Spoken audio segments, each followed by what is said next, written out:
The Second Philippine Republic, a crucial juncture in the country's history.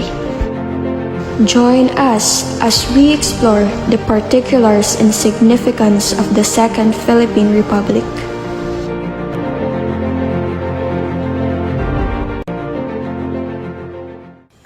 Good day, everyone.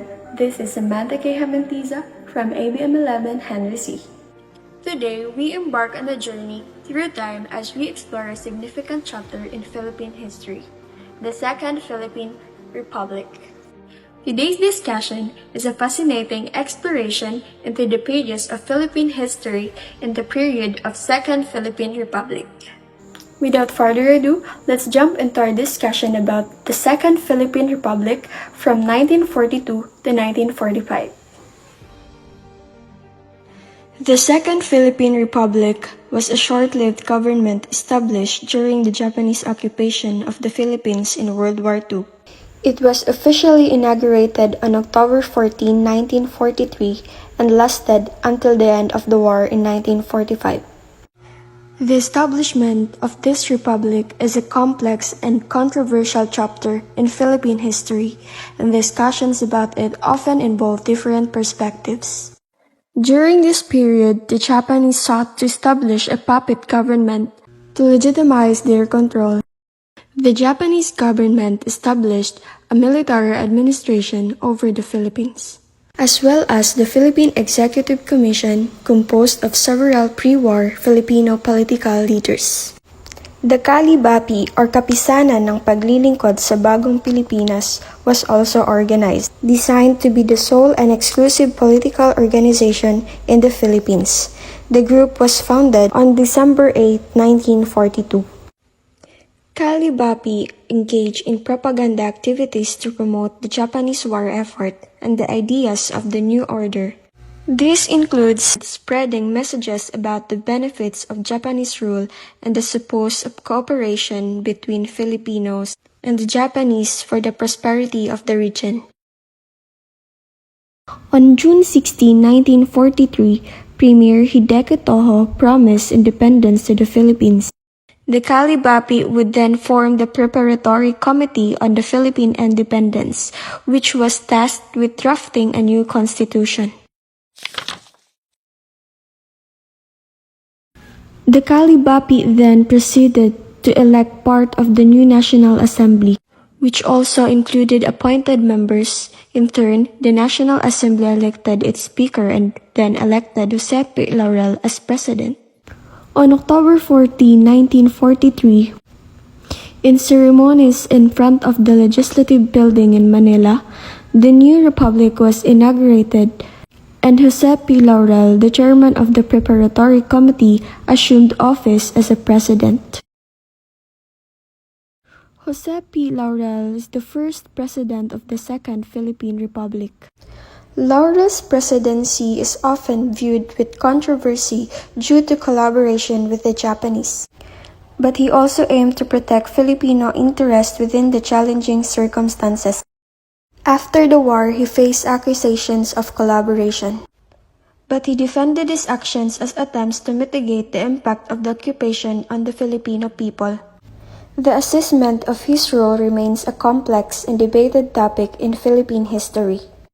The Japanese imperial forces invaded the Philippines in December 1941, shortly after the attack on Pearl Harbor. The Philippines, then a colony of the United States, was ill-prepared for the invasion.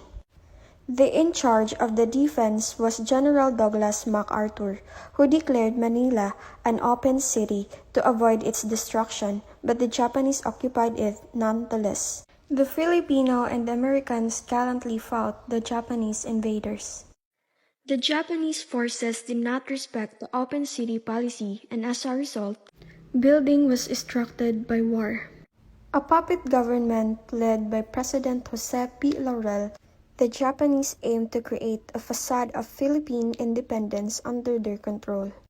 The attacks on Pearl Harbor in the Philippines, including the bombing of Clark Air Base, occurred before the establishment of the Second Philippine Republic.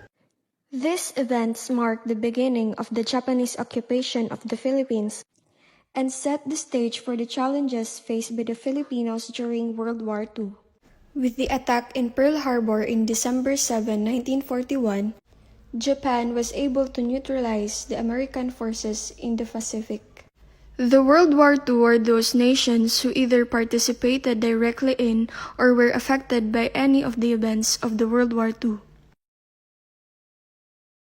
The Japanese used Philippine resources for war, causing economic hardships, widespread poverty, and scarcity of goods. The Battle of Manila in 1945 resulted in significant city destruction and civilian casualties, as Allied forces advanced in the Pacific.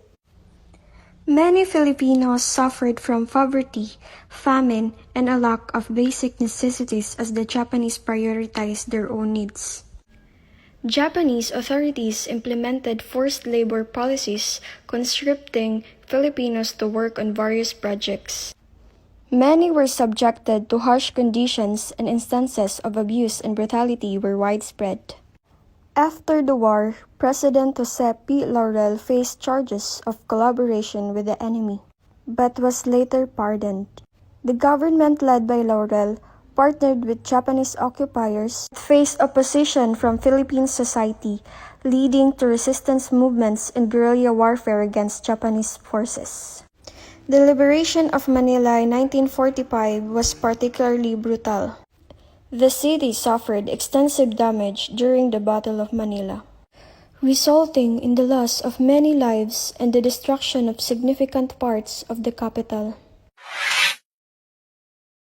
During this republic, notable literary figures like Jose P. Laurel, Jose Maria Hernandez, Liwayway A. Arceo, and Fernando Maramag reflected the complex socio-political context of the time.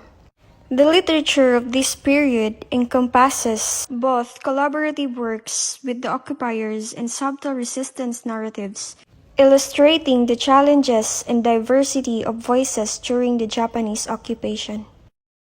In summary, the Second Philippine Republic, formed during the Japanese occupation in World War II, faced challenges such as economic struggles, collaboration controversies, and resistance movements. The Republic's existence was short-lived, and it came to an end with Japan's defeat in 1945.